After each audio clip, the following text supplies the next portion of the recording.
Olá, queridos, quarta semana e você já notou, você com certeza já sentiu que Deus tem feito coisas grandes e poderosas e nós estamos tão felizes com a sua presença. Hoje, Deus vai fazer coisas extraordinárias. Agora, no final, o nosso querido irmão que está aqui na frente, facilitando, junto com você todos esses dias, vai falar para você o dia, a hora, as reuniões da nossa igreja Pastor de Santarém. E você já é o nosso convidado para participar conosco dessas reuniões. Então, agora nesse momento, você vai ficar com a última ministração, com a quarta ministração das nossas casas de paz. Receba tudo que Deus tem para você. Um abraço. O que preciso para ser salvo? Já que Jesus fez por nós, ele comprou por nós a salvação. Quando ele morreu na cruz, ele comprou com seu sangue a nossa salvação. Ele levou o castigo que nós merecemos, né? Nós aprendemos já isso nas outras lições, que o que nos salva é o que Cristo já fez por nós. Tem uma outra ilustração que eu também gosto de contar para explicar ainda melhor isso.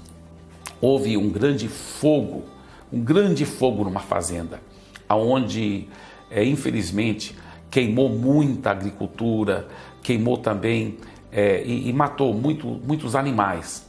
Mas a maioria dos animais puderam fugir do fogo para outra parte da fazenda onde não estava queimando o fogo. Mas tinha uma parte lá onde tinha muito capim alto, onde ficava as galinhas e tudo, e essa parte toda queimou. Então o fazendeiro, juntamente com outras pessoas, estavam olhando lá o estrago depois que tinha passado o fogo, e ele viu uma galinha assim, totalmente, como se tivesse ficado parada no fogo, totalmente carbonizada, e as asas dela estavam assim. E ele disse: mas por que essa galinha não fugiu? Por que ela ficou aqui e deixou o fogo queimá-la? Que coisa estranha. Ele deu um chute naquele cadáver de galinha tudo carbonizado. Quando ele deu um chute, debaixo das asas dela saiu muitos pintinhos que estavam vivos e estavam todos bem.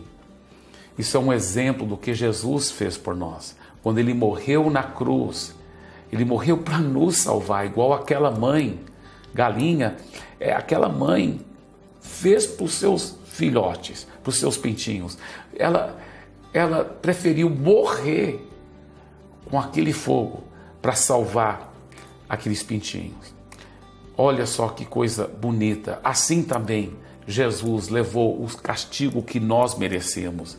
Nada que fizéssemos nos salvaria se Cristo não tivesse feito o que ele fez por nós. Efésios capítulo 2, versículos 8 a 9 diz: porque pela graça vocês são salvos, mediante a fé. E isto não vem de vocês, é dom de Deus, não de obras, para que ninguém se glorie. Olha só, ele diz que a salvação não é por boas obras. Ele diz que a salvação é pela graça. O que é a graça de Deus? A graça significa favor não merecido. Então nós somos salvos pela graça dele. Quando nós temos fé viva naquilo que ele fez por nós e entregamos a nossa vida a ele, nós somos salvos por esse favor não merecido que ele derrama sobre nós. Mas por quê? Por que nós podemos ser salvos de todos os nossos pecados? Certa vez um homem me perguntou, aliás, ele estava falando para mim, ele disse: não pode existir justiça e perdão ao mesmo tempo, porque se Deus é um Deus justo, todo pecado tem que ser punido. Deus não pode ser corrupto e passar a mão por cima do pecado. Então como que Deus pode perdoar? Eu disse para ele: será que o senhor ainda não entendeu o significado da cruz? Porque foi lá na cruz do Calvário, quando Jesus morreu, que Deus fez justiça e castigou todos os nossos pecados. E agora, porque todos os nossos pecados já foram castigados, Deus não precisa passar a mão por cima de pecado nenhum, porque todos os pecados já foram castigados. E agora, de graça, podemos receber a salvação. É um favor não merecido. Só que é importante nós recebermos essa salvação que Jesus fez por nós. Certa vez uma pequena menina perguntou para o papai dela: papai, que tamanho é o amor de Deus? Ele falou: minha filha, não tem jeito de medir o tamanho do amor de Deus. O amor de Deus é infinito. Mas ela não entendia a palavra infinito. Então ela disse: papai, o amor de Deus é desse tamanho?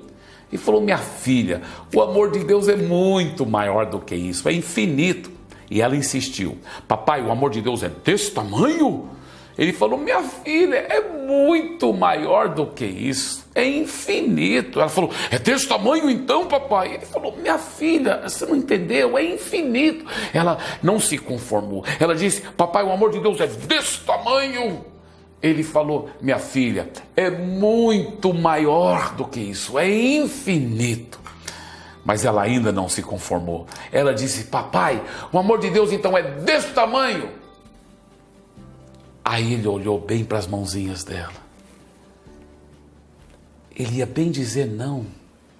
Quando ele olhou melhor, ele disse: sim, minha filha, esse é o tamanho do amor de Deus, porque foi assim que Jesus morreu na cruz, pelos nossos pecados, levando o castigo que nós merecíamos. A salvação é um presente que nós recebemos de Deus. Mas alguém poderia perguntar: pastor, como receber esse presente da salvação? Eu vou lhe explicar. É recebendo Jesus como Senhor da sua vida. Em Romanos capítulo 10, versículos 9 a 10, ele diz: se com a sua boca você confessar Jesus como Senhor, Essa palavra Senhor, no original, quer dizer dono absoluto da sua vida. É a mesma expressão que um escravo usava para chamar o dono dele. Então você está entregando a sua vida, você está dizendo: Jesus, de hoje em diante, quem manda na minha vida não sou mais eu, mas é o Senhor. O Senhor é o dono completo da minha vida. Ele diz: se você crê, se você declarar com a sua boca que Jesus é o seu Senhor, o dono da sua vida, e você estiver fazendo isso de todo o coração, e você também crê no coração que Jesus ressuscitou dentre os mortos, ele diz: você será salvo. É uma história verdadeira que eu vou contar aqui sobre um equilibrista muito famoso. Ele era muito bom. Ele amarrava aqueles cabos de aço em cima de um prédio para o outro e andava, né? E ele fez isso em cima das cataratas de Niágara, que fica na divisa entre os Estados Unidos e Canadá, aquelas cachoeiras enormes. Ele amarrou aquele cabo de aço e uma manhã cedo ele estava passando lá em cima, sem nenhum tipo de rede ou proteção. E as multidões, tanto no lado americano como no lado canadense, falavam: ele é doido, ele vai cair, que coisa! Mas ele chegou até o outro lado e aí tinha uma multidão aplaudindo. Ele falou: quem acredita que eu dou conta de voltar? Eles falaram: nós acreditamos, nós acreditamos. Todo mundo acreditava, todo mundo gritava: eu acredito. E ele voltou. Outra multidão no outro lado estava lá aplaudindo. Aí ele disse: agora, quem crê que eu posso passar empurrando o carrinho de mão? Aí eles falavam: eu acredito, eu creio. E ele passou empurrando o carrinho de mão. A multidão foi a delírio. Aí ele falou: agora quem crê que eu dou conta de passar empurrando o carrinho de mão com uma pessoa dentro do carrinho de mão? Aí todo mundo falava: eu creio, você dá conta. Aí ele disse: então quem quer entrar no carrinho de mão? Aí a história diz que no começo ninguém quis entrar.